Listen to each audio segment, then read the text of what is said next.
कहते हैं जियो अभी और यहीं, पर स्वयं को देखकर हमें अभी और यहीं जीने जैसा नहीं लगता। वर्तमान में जीने की बजाय भविष्य की कल्पना में जीना ज्यादा सुखद लगता है। तो क्या करें? तो जियो, वैसे ही जियो।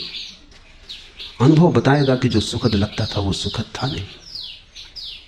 प्रश्न से इतना ही पता चलता है कि प्रौढ़ नहीं हो, कच्चे हो, अभी जीवन में पकाया नहीं, अभी मिट्टी के कच्चे घड़े हो, वर्षा आएगी बह जाओगे। अभी जीवन की आग ने पकाया नहीं, क्योंकि जीवन की आग जिसको भी पका देती है उसको ये साफ हो जाता है। क्या साफ हो जाता है? एक बात ही साफ हो जाती कि भविष्य में सुख देखने का अर्थ ही यही है कि वर्तमान में दुख है। इसलिए भविष्य के सपने सुखद मालूम होते हैं। थोड़ा सोचो, जो आदमी दिन भर भूखा रहा है वो रात सपने देखता है भोजन के, लेकिन जिसने भरपेट भोजन किया है वो भी कहीं रात सपने देखता है भोजन के। देखे तो पागल। जो तुम्हें मिला है उसके तुम सपने नहीं देखते, जो तुम्हें नहीं मिला है उसके ही सपने देखते हो। वर्तमान तुम्हारा दुख से भरा है। इसको भुलाने को, अपने मन को समझाने को, रिझाने को, राहत के लिए, सांत्वना के लिए तुम अपनी आंखें भविष्य में टटोलते हो। कोई सपना कल सब ठीक हो जाएगा, उस कल की आशा में, भरोसे में आज के दुख को झेल लेते हो। मंजिल की आशा में रास्ते का कष्ट कष्ट नहीं मालूम पड़ता, पहुंचने के ही करीब, हालांकि वो कभी आता नहीं। आज जिसको तुम आज कह रहे हो ये भी तो कल कल था। इस आज के लिए भी तुमने सपने देखे थे, वो पूरे नहीं हुए। ऐसा ही पिछले कल भी हुआ था और पिछले कल भी हुआ था, और यही आगे भी होगा।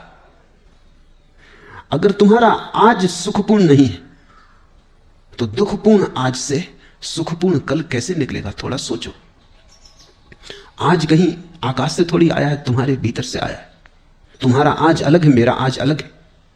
कैलेंडर के धोखे में मत पड़ना।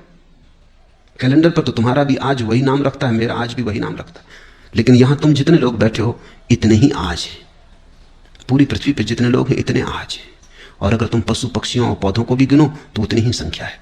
कैलेंडर बिल्कुल झूठ है, उससे ऐसा लगता है एक ही दिन है सबका। रविवार तो सभी का रविवार जरूरी नहीं। किसी की जिंदगी में सूरज उगा हो तो रविवार, और किसी की जिंदगी में अंधेरा हो तो कैसा रविवार? आज कहीं आकाश से नहीं उतरता है, समय कहीं बाहर से नहीं आता है, समय तुम्हारे भीतर से पैदा होता है।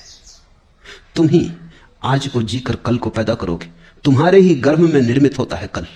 कल निर्मित हो रहा है आज, और इसलिए मैं कहता हूं आज और अभी जी लो, और इतने आनंद से जियो, ऐसे भरपूर जियो कि जो तुम्हारे गर्भ में निर्मित हो रहा है वो भी रूपांतरित हो जाए, वो तुम्हारे आनंद को पकड़ ले। अगर आज तुम दुख में जी रहे हो, कल की आशा कर रहे हो सुख की, आशा से पैदा नहीं होगा कल। कल तो तुमसे पैदा होगा, तुम जैसे जी रहे हो उससे पैदा होगा, तुम्हारे अस्तित्व से पैदा होगा, तुम्हारे सपनों से नहीं। समझो।